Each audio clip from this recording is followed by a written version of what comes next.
J'habite Ramelot et je vais vous faire découvrir quelques-unes de ses spécificités afin d'illustrer les problèmes de constitution d'un géoréférentiel. Voici l'arrivée depuis l'espace jusqu'au 56 rue du Village. Constate immédiatement que l'endroit qui est pointé par Google Earth n'est pas exactement la maison. Si on regarde avec Street View, là on a une vue évidemment bien plus détaillée et on voit bien le 54 qui est bien à côté du 56 que voilà. Petite maison. Et cette maison est située juste à côté du croisement avec la rue nommée Ancherave, que voici.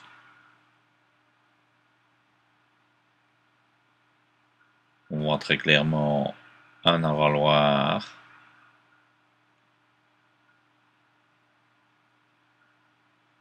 et un autre avaloir sur lesquels nous aurons l'occasion de revenir. On voit aussi très clairement, mais pas aussi nettement, une taque d'égout au milieu de la rue Ancherave. Le nouveau géoportail de la Wallonie va nous permettre d'illustrer les possibilités d'un autre jeu de données que celle présentée jusqu'à présent, à savoir les orthos 2009-2010 et le PIC qui est l'acronyme pour Programme intégré de cartographie continue. Donc je vais rechercher la même adresse que celle que j'ai déjà présentée. Rue du Village. 56 à 45-57 Ramelot. Voilà. Là, on n'a pas l'occasion d'admirer un beau zoom progressif, mais on arrive tout de suite dans le village avec une identification non équivoque de la maison 56 rue du Village. Donc l'outil d'identification permet d'aboutir à sensiblement plus d'informations. Si on passe dessus, on la met en évidence. Par contre, la maison mitoyenne au 56, le 54, apparaît comme une maison uniquement à cet endroit-ci.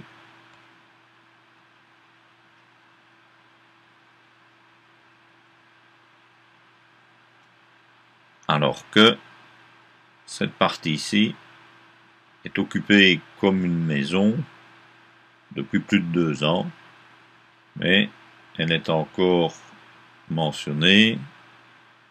Cet élément, si j'arrive à le cocher,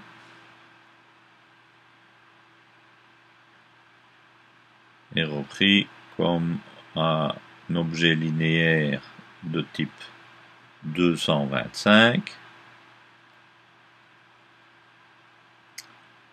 et le code 225 dans la légende du PIC.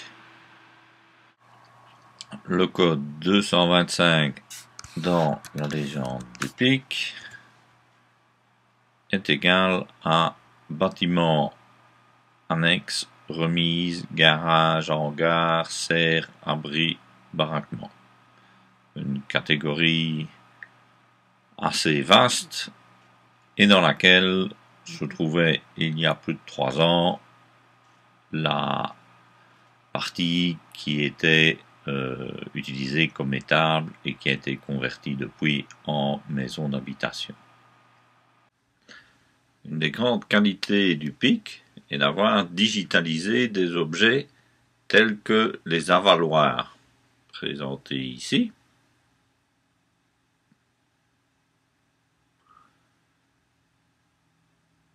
Hein? Et on en avait déjà parlé dans les images précédentes. Il y en a un autre de l'autre côté de la rue.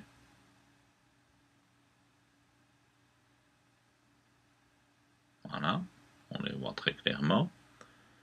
Ça, ce sont des codes 684. Et le 684 est bien un avaloir. Un autre trait caractéristique du PIC est d'avoir travaillé à identifier les bordures de talus. Ici, sur un petit étang de Widers-sur-Semois, on peut voir qu'une ligne identifie le bord de l'étang.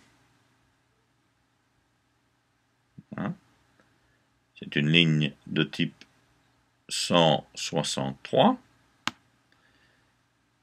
Et on constate qu'elle n'est pas continue. Elle est scindée en une série de lignes.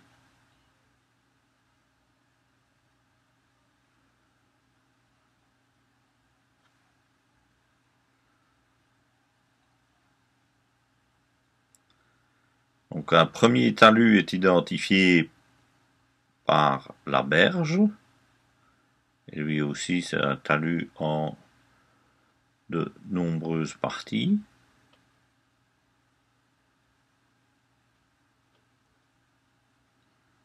Une espèce d'îlot est identifié ici aussi. Lui, c'est une ligne qui se referme. Donc, on pourrait croire que ce serait un polygone, mais ce n'en est pas un. Et on voit très clairement que ce n'est pas vraiment un îlot, puisqu'il y a un bout de terre qui le relie. C'est plus une presqu'île.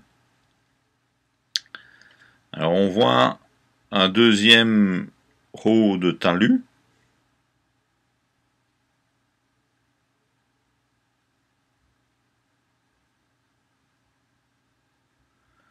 Et ensuite un bas de talus.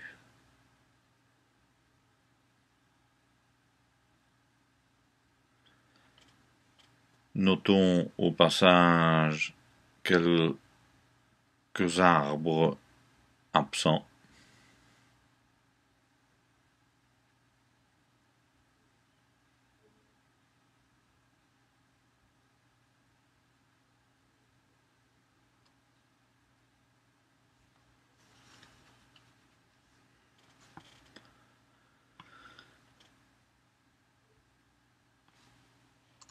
Un lac de bien plus grande ampleur est visible à mai, le lac de la Gravière. On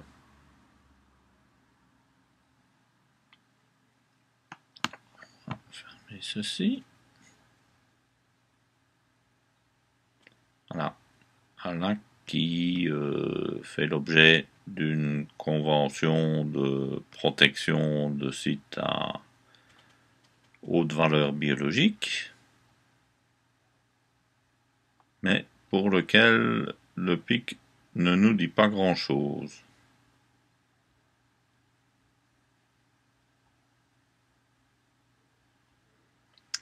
Les seules lignes que l'on voit dessinées sont des lignes relatives à des espaces boisés. J'en ai 3.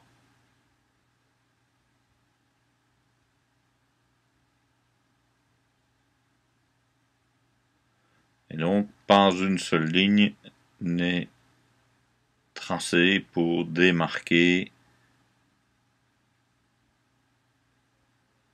le lac qui a été créé il y a bon nombre d'années.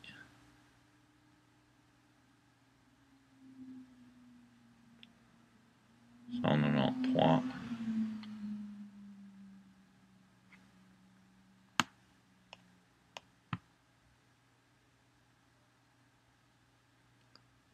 le 751